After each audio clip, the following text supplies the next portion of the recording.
অনুচ্ছেদ এমন একটা বিষয়, সেখানে দলনেতা প্রধানমন্ত্রী তিনি যে সিদ্ধান্ত গ্রহণ করবেন, তিনি যেদিকে ভোট দিবেন, তার দলের সকল সংসদকে ওই দিকেই ভোট দিতে হবে, নতুবা তার সংসদ সদস্য যে পদ, সেই পদটা বাতিল হয়ে যাবে।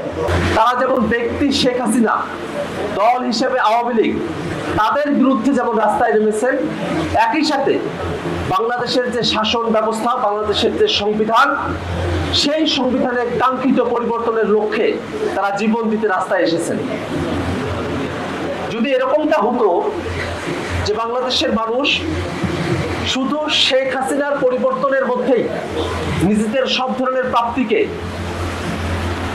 তারা অর্জন করেছেন বলে মনে করতেন, তাহলে বাংলাদেশের ছাত্র জনতা অভ্যুত্থানের সময় এবং অভ্যুত্থানের পরে নতুন বাংলাদেশ, বাংলাদেশ 2.0, এই নতুন বাংলাদেশের স্লোগান তারা দিতেন না। কারণ বাংলাদেশের রাজনৈতিক দলগুলোর উপরে দীর্ঘ সময় ধরে একটা অবস্থার জায়গা তৈরি হয়েছে জনগণের মধ্যে। তারা বাংলাদেশে নানা ধরনের দুর্নীতি, অপশাসন এবং বাংলাদেশের গণতান্ত্রিক ব্যবস্থাকে তারা হুমকির মুখে ফেলেছেন, এবং এটা সম্ভবপর হতো আমাদের এই সংবিধানের কারণে।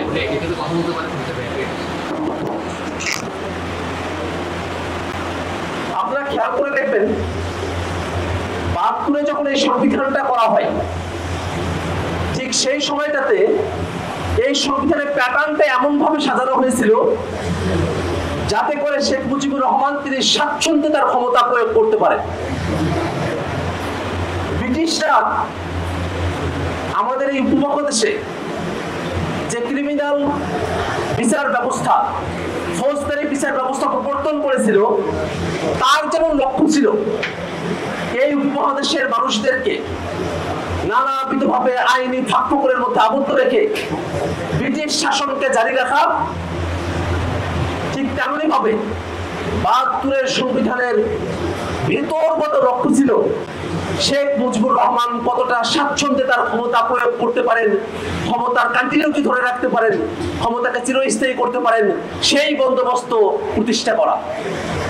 ঠিক সেই সংকট বাংলাদেশের এখনো পর্যন্ত কাটে নাই।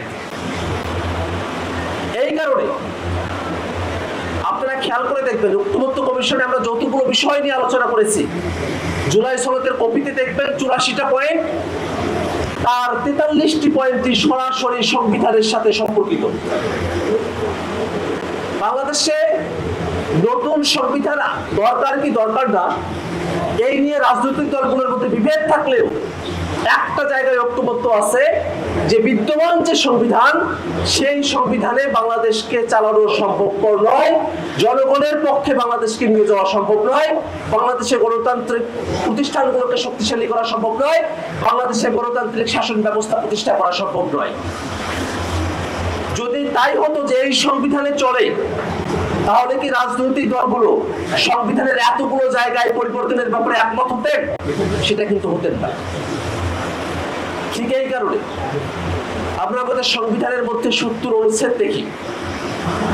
৭০ অনুচ্ছেদ এমন একটা বিষয়, সেখানে দলনেতা প্রধানমন্ত্রী তিনি যে সিদ্ধান্ত গ্রহণ করবেন, তিনি যেদিকে ভোট দিবেন, তার দলের সকল সংসদকে ওই দিকেই ভোট দিতে হবে, নতুবা তার সংসদ সদস্য যে পদ, সেই পদটা বাতিল হয়ে যাবে।